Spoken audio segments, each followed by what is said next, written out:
Hello friends, welcome to I exam B. मेरा नाम नेहा अरोड़ा है और आज हम डिस्कस करेंगे एसएससी सीजीएल में क्वांट में कैसे हाई स्कोर करें।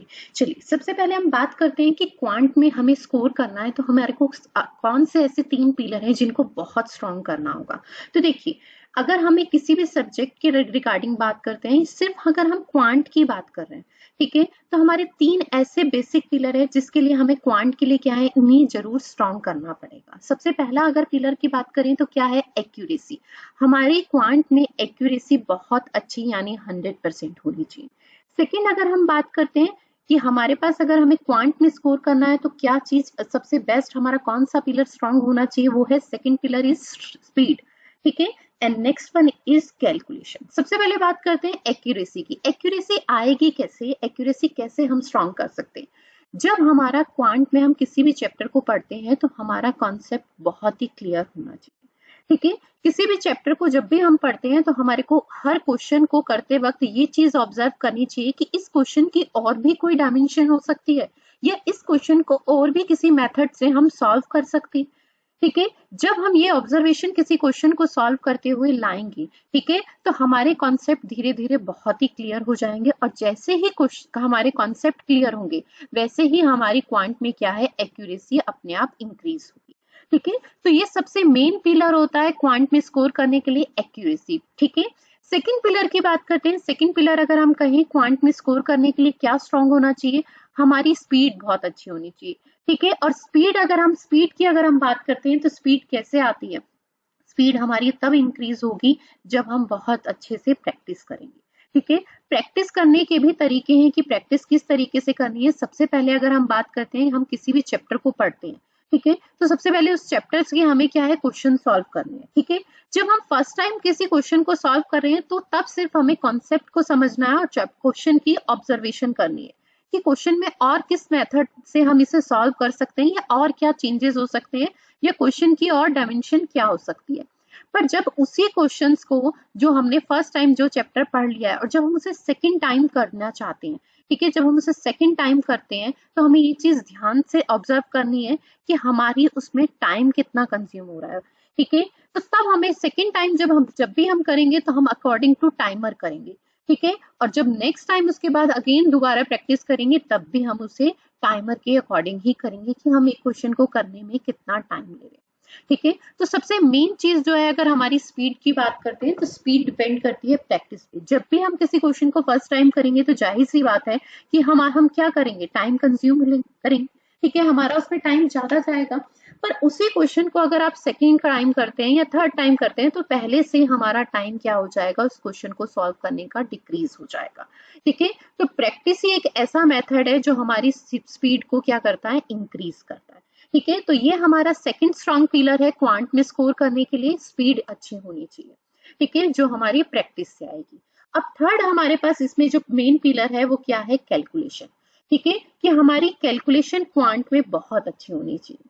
ठीक है, और कैलकुलेशन आएगी कैसे, अगर हम बात करते हैं कैलकुलेशन हमारी स्पीड कैसे अच्छी होगी, तो उसके लिए कुछ शॉर्ट मेथड्स यानी शॉर्ट ट्रिक्स होती हैं। ठीक है, जिससे हमारे को कैलकुलेशन को इजी या कम टाइम में सॉल्व करने के मेथड पता होने चाहिए। सेकंड, हमारे को सारे टेबल्स याद होने चाहिए। थर्ड, हमें स्क्वायर एंड क्यूब्स याद होनी चाहिए। ठीक है, जब हमारे को कुछ कैलकुलेशंस की चीजें याद होंगी, ठीक है, जैसे फॉर्मूले भी अगर हम बात करते हैं, अलजेब्रा को ही पॉइंट ऑफ व्यू से देखते हैं। ठीक है, सबको ये पता है कि a प्लस बी का होल स्क्वायर का फॉर्मूला पता होता है। ठीक है, a माइनस बी का होल स्क्वायर का पता होता है। ठीक है, पर अगर मैं इन दोनों फॉर्मूलों को यूज करके फॉर्मूला बनाऊं तो उस फॉर्मूले की वैल्यू हमें कभी नहीं पता होती डायरेक्ट। ठीक है, एग्जाम में अगर हम उसे कैलकुलेट कर रहे हैं तो वो हमारा क्या है, टाइम वेस्ट। ठीक है, तो कुछ चीजें हमें क्या है जो हमें याद होनी चाहिए। अगर हम बात करते हैं, जैसे हम बात करें कंपाउंड इंटरेस्ट में, कंपाउंड इंटरेस्ट में आपके पास अगर पावर 3 आ जाती है, 3 साल के लिए इंटरेस्ट की बात करता है, ठीक है, तो जाहिर सी बात है हमें उस वैल्यू का क्या करना होता है, क्यूब करना होता है। ठीक है, अगर हमें पहले से क्यूब याद होंगे, ठीक है, आप इस चीज को खुद ऑब्जर्व कीजिए कि अगर हमें क्यूब याद होंगे तो वो टाइम हमारा कैलकुलेशन में सेव होगा या नहीं होगा। ठीक है, तो इसलिए हमारे को 3 चीजें, अगर हम बात करते हैं, शॉर्ट मेथड पता होने चाहिए, क्यूब याद होने चाहिए, ठीक है, और स्क्वायर्स याद होने चाहिए। ये चीजें हमें पता होनी चाहिए। तो ये हमारे 3 मेन पिलर हैं जिससे हम क्वांट में स्कोर कर सकते हैं। पहला है एक्यूरेसी, दूसरा है हमारे पास स्पीड और तीसरा है कैलकुलेशन, जो हमारे को क्या करने हैं, स्ट्रॉन्ग करने हैं। ठीक है, और ये स्ट्रॉन्ग कैसे होते हैं उसके आपको मैंने मेथड भी बताया। एक्यूरेसी स्ट्रॉन्ग करने के लिए क्या होना चाहिए, हमारा कॉन्सेप्ट बहुत क्लियर होना चाहिए। स्पीड को स्ट्रॉन्ग करने, स्पीड इंक्रीज करने के लिए क्या होना चाहिए, हमें प्रैक्टिस बहुत ज्यादा चाहिए। और कैलकुलेशन के लिए अगर हम बात करें तो आपको cube, perfect square and short methods calculation के पता होने चाहिए और टेबल आपको याद होनी चाहिए। ठीक है, अब सबसे पहले बात करते हैं हम लोग कि अगर हमारे पास क्वांट में हमें एसएससी सीजीएल के लिए प्रिपेयर करना है तो हमारी उसमें क्या स्ट्रेटेजी होनी चाहिए, जिसके अकॉर्डिंग हम क्या कर सकते हैं, हाई स्कोर कर सकते हैं। ठीक है, ये तो मैंने सिर्फ बेसिक बात की थी क्वांट में स्कोर करने की, पर अगर हम एसएससी सीजीएल के पॉइंट ऑफ व्यू से देखते हैं, ये मैंने बेसिक कॉन्सेप्ट अगर हम बात करते हैं तो क्वांट का बताया था।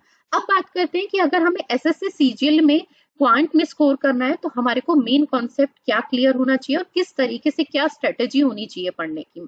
चलिए अब देखिए, यहाँ पर मैंने एसएससी सीजीएल के इसमें बात की है। तो अगर हम बात करते हैं किसी भी एग्जाम की, जब भी हम प्रिपरेशन करते हैं तो सबसे पहले हमें हमारे को हमेशा उसका सिलेबस पता होना चाहिए, पूरा क्लियर होना चाहिए कि किस किस एरिया से एग्जाम में क्वेश्चन पूछे जाते हैं।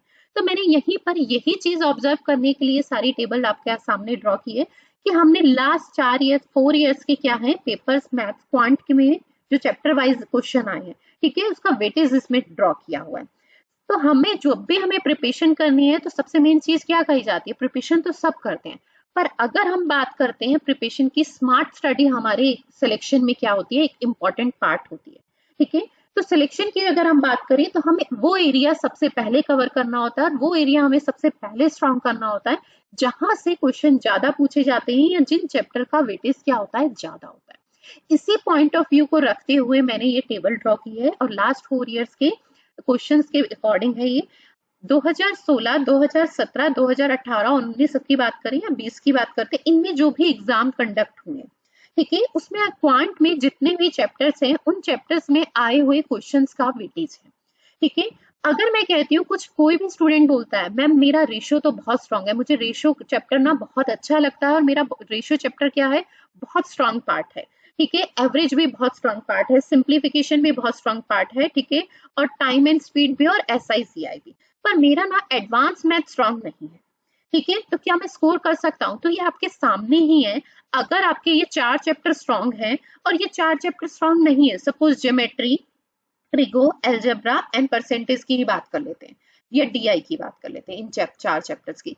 ठीक है, तो आपके सामने है कि लास्ट 4 ईयर्स में अगर हम बात करते हैं तो सबसे ज्यादा वेटेज इन 4 चैप्टर में ही है। ठीक है, और अगर यही मेरे स्ट्रांग नहीं है और यही मेरा वीक पॉइंट है तो क्या हम क्वांट में स्कोर कर सकते हैं।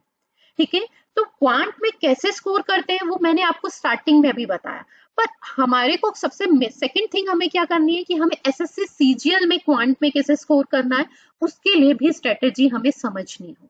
सिर्फ ये नहीं कि क्वांट की स्ट्रेटेजी हमें बताए, ठीक है कि मैथ्स में स्कोर करना है तो 3 चीजें बहुत क्लियर होनी चाहिए, स्पीड अच्छी होनी चाहिए, एक्यूरेसी अच्छी होनी चाहिए और कैलकुलेशन बहुत अच्छी होनी चाहिए। ठीक है, पर हमारे कुछ चैप्टर स्ट्रांग नहीं है उससे चल जाएगा, ऐसा नहीं होगा। हमारे को अपने एग्जाम के पॉइंट ऑफ व्यू से भी समझना है कि हमारे कौन से चैप्टर क्या है स्ट्रांग होने चाहिए और कौन से अगर थोड़ा बहुत वीक भी है तो चल जाएंगे। वो हमारा डिपेंड करता है हमारे एग्जाम पे, हम कि कौन से एग्जाम की हम प्रिपरेशन करें। हम एसएससी सीजीएल की बात कर रहे हैं तो एसएससी सीजीएल में किन चैप्टर्स का वेटेज ज्यादा आता है या कौन से चैप्टर हमें स्ट्रॉन्ग करने कंपलसरी है, तो आपके सामने है ये लास्ट 4 ईयर्स की टेबल के अकॉर्डिंग। ज्योमेट्री की अगर हम बात करते हैं तो चारों के चारों साल में ज्योमेट्री से 4 या 5 का रेशो चलता है, और अगर मेंस में भी बात करते हैं एक साल में कम भी आया तो मेंस में वहां पर क्वेश्चंस बहुत आए। ठीक है, नेक्स्ट बात करते हैं मेंसुरेशन में भी आपको कहीं ना कहीं वेटेज अगर हम कहें वो भी बहुत अच्छा है। नेक्स्ट जैसे बात करते हैं ट्रिग्नोमेट्री में भी अगर वेटेज की बात करते हैं तो चारों सालों में वेटेज बहुत ही अच्छा है। ठीक है, यानी 3 से 4 क्वेश्चन आपसे पूछे गए हैं। नेक्स्ट अगर हम बात करते हैं एल्जेब्रा की, एल्जेब्रा में भी आपके पास 4 ईयर की अगर ऑब्जर्वेशन देखते हैं तो चारों साल में जो वेटेज है बहुत अच्छा है, 3 से 4 क्वेश्चन पूछे गए हैं। नेक्स्ट DI में तो हर साल आपके पास कंफर्म 4 मार्क्स का, 4 मार्क्स का नहीं, अगर हम बात करें 4 क्वेश्चन, 4 क्वेश्चन आपसे पूछे जा रहे हैं, और अगर मार्क्स की बात करें तो जस्ट डबल। ठीक है, तो आपको एग्जाम, जब भी हम किसी एग्जाम की प्रिपरेशन करते हैं तो हमें सबसे पहले ये ऑब्जर्व करना होता है कि एग्जाम में लास्ट ईयर्स के पेपर्स चेक करने होते हैं और उसमें ऑब्जर्व करना पड़ता है कि किन चैप्टर्स का वेटेज ज्यादा है या किन चैप्टर्स को हमें सबसे पहले स्ट्रॉन्ग बनाना होगा। तो यहाँ पर सबसे मेन चीज हम यही डिस्कस कर रहे हैं। आपको एडवांस मैथ्स के अगर हम टॉपिक देखते हैं, ज्योमेट्री, ठीक है, मेंसुरेशन, ट्रिगो, एलजेब्रा, एनडीआई, अगर हम बात करते हैं अर्थमेटिक का ही पार्ट है, इन चैप्टर्स को अगर हम स्ट्रॉन्ग कर लेते हैं, ये हमारे पास 4 से 5 चैप्टर जो हैं ये अगर हमारे स्ट्रॉन्ग है तो सबसे ज्यादा हम क्वांट में स्कोर करने की प्रोबेबिलिटी हमारी क्या हो जाएगी, बढ़ जाएगी। ऐसा नहीं है कि हमें सारे चैप्टर स्ट्रॉन्ग नहीं करने, मेन चीज क्या है कि ये चैप्टर्स में हम थोड़ी भी वीकनेस नहीं छोड़ सकते हैं। इन चैप्टर्स को हमें 100% एक्यूरेसी के साथ और कॉन्सेप्ट के साथ 100% कॉन्सेप्ट हमारे क्लियर होनी चाहिए। इनमें हम जरा सा भी लीनियर नहीं हो सकते। इन चैप्टर्स में हमें 100% क्या करना है, इन चैप्टर्स को स्ट्रॉन्ग बनाना है। बाकी जो रिमेनिंग हमारे अर्थमेटिक के चैप्टर हैं, जैसे रेशियो है जिसमें 1 नंबर का आया है, ठीक है, कंफर्म है कि 1 मार्क्स का आ रहा है, पर आ भी सकता है और नहीं भी। अगर जिनमें डाउट है उनमें 1% के लिए हम ये भी कर सकते हैं कि ठीक है हमारे बहुत स्ट्रांग नहीं है तो भी चल जाएगा, ठीक है। तो ये सबसे मेन स्ट्रेटेजी है कि हमें सबसे पहले हमारे वो चैप्टर्स जिनका वेटेज बहुत अच्छा है, ठीक है, और लास्ट ईयर से ऑब्जर्व करके हम देख रहे हैं, उन चैप्टर्स को सबसे पहले हमें स्ट्रांग बनाना है। और नेक्स्ट जिनका वेटेज हमारे पास कम है और कभी एग्जाम में क्वेश्चन आ रहा है या कभी नहीं आ रहा, उन चैप्टर्स को फिर उसके बाद करना है। और ठीक है, स्ट्रांग उनको भी करना है, पर इन चैप्टर्स पे हमें ज्यादा ध्यान देना है, इन चैप्टर्स की ज्यादा प्रैक्टिस करनी है, ठीक है। तो सेकंड स्टेप यानी सेकंड अगर हम बात करते हैं एसएससी सीजीएल में क्वांट के हाई स्कोर की स्ट्रेटेजी, तो वो हमारी टॉपिक वाइज वेटेज को देख के उन टॉपिक वाइज चैप्टर्स को स्ट्रॉन्ग बनाने की है। अब थर्ड पार्ट हम बात करते हैं इसमें नेक्स्ट कि हमें कैसे प्रिपरेशन करनी है और क्या क्या चीजें हमें एग्जाम को क्रैक करने के लिए ध्यान देनी होती है जब भी हम प्रिपरेशन करते हैं। अगर मैं कहती हूँ अगर हम सबसे पहले हम बिगनर है, बिल्कुल स्टार्ट कर रहे हैं प्रिपरेशन जीरो से, ठीक है, तो सबसे पहले अगर कोई भी क्वांट की प्रिपरेशन करता है तो फर्स्ट टाइम उसे जो जहां से भी वो कोचिंग कर रहे हैं, जहां से भी वो पढ़ रहे हैं, सपोज उन्होंने एक परसेंटेज चैप्टर ही उठाया, ठीक है, परसेंटेज ही अगर हम बात करते हैं परसेंटेज चैप्टर की ही, ठीक है, परसेंटेज चैप्टर ही हमने सबसे पहले कॉन्सेप्ट वाइज सॉल्व किया। जब हम उसे फर्स्ट टाइम सॉल्व करते हैं तो हमें हर क्वेश्चन को बहुत ही धीरे धीरे करना है और बहुत ऑब्जर्व करना है कि उसमें ऐसा क्या था, किस रीजन से, ये क्या रीजन है, या इस क्वेश्चन की और कोई डायमेंशन नहीं हो सकती, या इसे हम किसी और कॉन्सेप्ट से नहीं कर सकते। हमें क्वेश्चन को, कॉन्सेप्ट को समझना है, ठीक है। फर्स्ट टाइम हमें ये नहीं करना कि क्वेश्चन को हमें स्पीडली करना है, ठीक है। जब भी आप किसी चीज को पढ़ना स्टार्ट करते हैं, किसी भी चैप्टर को स्टार्ट करेंगे, तो सबसे पहले उसे उसके कॉन्सेप्ट को समझने के लिए, उस चैप्टर के कॉन्सेप्ट को या उस क्वेश्चन को समझने के लिए आपको उसके हर डायमेंशन को देखना है कि हम किस व्यू से या किस तरीके से इसे और सॉल्व कर सकते हैं। जब हम उसके डायमेंशन को ऑब्जर्व करेंगे तो हमारे कॉन्सेप्ट बहुत अच्छे क्लियर होंगे, ठीक है। जब हम उसी टॉपिक को सेकंड टाइम करते हैं, ठीक है, सेकंड टाइम करने पर हमें सबसे मेन चीज ध्यान रखना है हमारा टाइम मैनेजमेंट का, ठीक है। ये सारी चीजें मैंने इसमें ऑब्जर्व की हैं, लिखी हुई है कि जब हम किसी भी चीज को स्टार्ट कर रहे हैं, ठीक है, तो सबसे पहले आपको क्या करना है, उसे समझना है, ठीक है, ताकि आपको कॉन्सेप्ट क्या है बहुत अच्छे से क्लियर हो। आपको ये नहीं है क्वेश्चन स्पीड में सॉल्व करना है कि मुझे टाइम देखना है या मैं जल्दी कितना कर पा रहा हूँ, ठीक है। जब भी हमें कोई चैप्टर स्टार्ट करना है और हम उसे फर्स्ट टाइप उसकी प्रैक्टिस कर रहे हैं, तो हमें उसके कॉन्सेप्ट को समझना बहुत जरूरी है, ठीक है।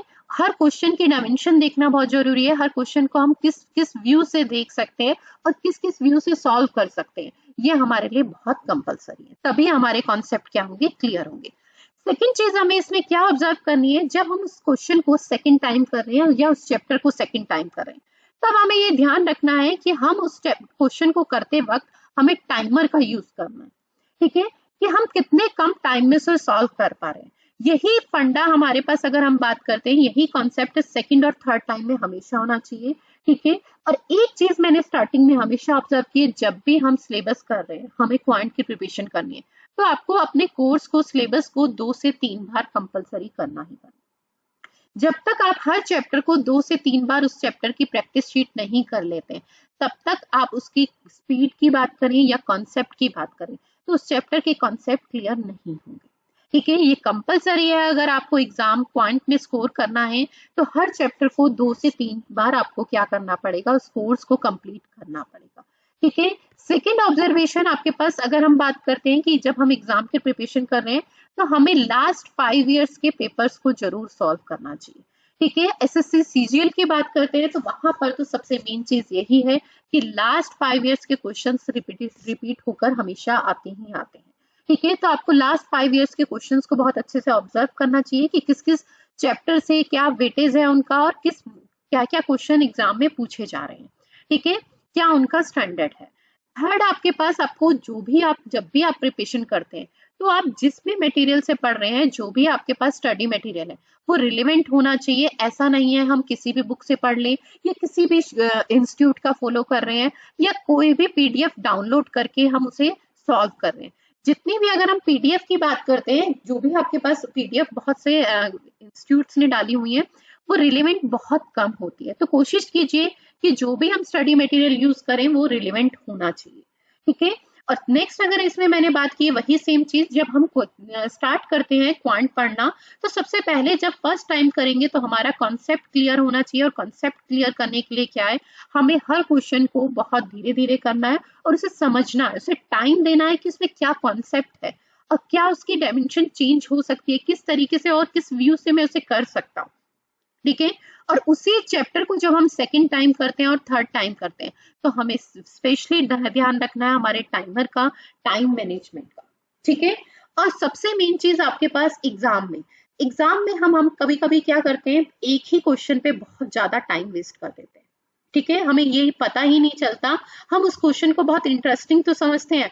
जब भी हमारे पास मान लिया कोई भी हमारा एग्जाम भी इसी तरीके से सेट होता है, सपोज हमने 5 क्वेश्चन किए और उसके बाद 6 नंबर का जो क्वेश्चन है, ठीक है, वो हमें देखने में लगता है कि बहुत ईजी है और हम उसे सॉल्व कर लेंगे, पर हमें पता ही नहीं चलता है कि वो कब हमारा टाइम कंज्यूम कर लेता है।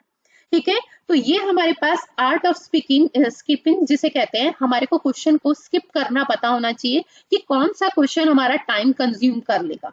जैसे अगर हम बात करते हैं कंपाउंड इंटरेस्ट, ठीक है, उसमें कैलकुलेशन पार्ट बहुत ज्यादा होता है। ठीक है, हमें ये लगता है कि वो एक फॉर्मूले बेस्ड क्वेश्चन है। ठीक है, हम उसे बहुत इजीली सॉल्व कर लेंगे और उसमें फॉर्मूला ही तो लगना है, पर हमें उसमें यही नहीं पता चलता कि उसकी कैलकुलेशन इतनी टफ है कि हमारा उसमें टाइम कंज्यूम जो हमें क्वेश्चन के लिए गिवन है, सपोज हमें क्वेश्चन के लिए 32 सेकंड का टाइम गिवन होता है और हमें पता ही नहीं चलता कि उसकी कैलकुलेशन हमारे 1 से 2 मिनट ले जाती है।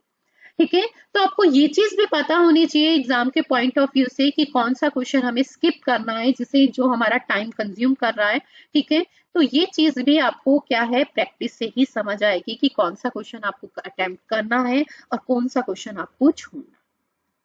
ठीक है, सबसे मेन रोल अगर हम एग्जाम को क्लियर करने की बात करते हैं, ठीक है, सबसे मेन रोल वो हमारा होता है मॉक टेस्ट का। ठीक है, तो सबसे पहली चीज जो मैंने आपको बताई थी कि जब भी किसी चैप्टर को पढ़ना स्टार्ट करते हैं, ठीक है, जब हमने उसे फर्स्ट टाइम पढ़ा तो हमें कॉन्सेप्ट के अकॉर्डिंग पढ़ना है और बहुत धीरे धीरे समझना है। पर जब हम सेकेंड टाइम पढ़ रहे हैं तो मैं आपके लिए उसके एग्जाम्पल बताती हूँ। सपोज हमने किसी चैप्टर के 50 क्वेश्चन लिए, ठीक है, 50 क्वेश्चंस में किसी चैप्टर के ले रही हूँ और उसके लिए मुझे जो टाइम चाहिए, ठीक है, मैं टाइमर लगा के लिख रखूंगी 35 मिनट्स का। ठीक है, नेक्स्ट टाइम यही टाइम मैं जो कर दूंगी वो 25 मिनट्स का कर दूंगी। तो इस तरीके से हम क्या कर सकते हैं, टाइम को डिक्रीज कर सकते हैं। जब हम फर्स्ट टाइम कर रहे हैं तो हम टाइम को ध्यान नहीं देंगे, पर जब हम सेकेंड टाइम कर रहे हैं तो हम कोई भी 50 क्वेश्चन प्रैक्टिस के लेते हैं और उसके लिए टाइमर लगा देते हैं और ये देखते हैं कि हमने उसे 35 मिनट्स में किया या नहीं किया। और यही टाइम आपको स्टेप बाय स्टेप क्या करना है, डिक्रीज करना है। पहले मैंने 50 क्वेश्चन के लिए कितना टाइम लिया, 35 मिनट्स, फिर नेक्स्ट में कितना लूंगी, 25 मिनट्स। ठीक है, तो इस अकॉर्डिंग हम उसे क्या करेंगे, टाइम को डिक्रीज करते जाएंगे और इसी अकॉर्डिंग हमको क्या करेंगे, क्वेश्चंस की प्रैक्टिस करेंगे। ठीक है, ये बहुत इंपॉर्टेंट रोल प्ले करता है कि हमारे को विद इन टाइम क्वेश्चन को सॉल्व करना। क्वेश्चंस बहुत लोग सॉल्व कर लेते हैं, बहुत लोगों के पास बहुत नॉलेज होता है अगर हम बात करें सब्जेक्ट का, पर फिर भी वो एग्जाम क्लियर नहीं कर पाती। क्यों? क्योंकि उन्हें एग्जाम, जो हमारा एग्जाम का माहौल होता है, हमें उस तरीके से भी एग्जाम को सॉल्व करना और पेपर को करना वो पता होना चाहिए। इसके लिए सबसे इंपॉर्टेंट रोल जो प्ले करता है वो करता है मॉक टेस्ट। हमें मैक्सिमम टू मैक्सिमम जब हमारा कोर्स कंप्लीट हो जाए तो हमारे को पहले सब्जेक्ट वाइज सबसे मेन चीज ध्यान रखनी है आपको।